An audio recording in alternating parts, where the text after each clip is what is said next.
സച്ചിയുടെയും രേവതിയുടെയും പുതിയ എപ്പിസോഡിൻ്റെ പ്രൊമോ റിവ്യൂയിലേക്ക് എല്ലാവർക്കും സ്വാഗതം. നെക്സ്റ്റ് വീക്കെൻഡ് പ്രൊമോയാണ് പറയാൻ പോകുന്നത്. അങ്ങനെ സച്ചി വീട്ടിലേക്ക് വന്നപ്പോൾ നമ്മുടെ രേവതി ഭക്ഷണമൊക്കെ വിളമ്പി കൊടുക്കുന്നുണ്ട്. രേവതി സച്ചിനോട് സംസാരിക്കാനൊക്കെ ശ്രമിക്കുമ്പോൾ നമ്മുടെ സച്ചി മാറിന് പോകുന്നത്. എന്തായാലും വീണ്ടും രണ്ടുപേരും പിണങ്ങുന്നൊക്കെ ഉണ്ട്. എപ്പോഴും ഒരു ദിവസം പല തവണയായിട്ട് പിണങ്ങുന്നൊക്കെ ഉണ്ട്. അച്ഛനാണെങ്കിൽ ആ പിണക്കം തീർക്കാനുള്ള അത്രപ്പാടിലും. അതുപോലെ തന്നെ പിന്നീട് രേവതിനെ കൂട്ടി ക്ഷേത്രത്തിലൊക്കെ പോകുന്നൊരു ഭാഗം കാണിക്കുന്നുണ്ട്. അവിടെ ചെല്ലുമ്പോൾ കൂട്ടുകാരത്തി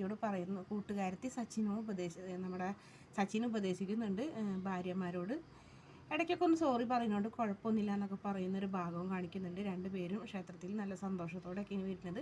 പിന്നീട് അച്ഛനെയും കൂട്ടി ഒരു യാത്ര പോകാനുള്ള തയ്യാറെടുപ്പൊക്കെയാണ് സച്ചി. എന്തായാലും നമ്മുടെ സച്ചിയുടെ അച്ഛൻ അതൊന്നും കൂട്ടാക്കുന്നില്ല. കാരണം രേവതിനെയും സച്ചിനെയും എങ്ങനെയെങ്കിലും ഒന്നിപ്പിക്കണം എന്നുള്ള ഒരൊറ്റ ആഗ്രഹത്തോടെ നടക്കുകയാണ് സച്ചിയുടെ അച്ഛൻ. അതുകൊണ്ട് തന്നെ സച്ചിയുടെ അച്ഛൻ സച്ചിനോട് പറയുന്നുണ്ട്, യാത്ര പോകാം, പക്ഷെ ഞാനല്ല, നിങ്ങൾ രണ്ടുപേരും എന്ന് പറയുമ്പോൾ സച്ചി ഇങ്ങനെ ആകെ ഞെട്ടി നിൽക്കുന്നുണ്ട്. എന്തായാലും അടുത്ത ആഴ്ച നല്ല അടിപൊളി ഭാഗങ്ങളൊക്കെ. ഇനി വീഡിയോ ഇഷ്ടപ്പെടുകയാണെങ്കിൽ ഈ ചാനൽ ഒന്ന് സബ്സ്ക്രൈബ് ചെയ്ത് സപ്പോർട്ട് ചെയ്യാൻ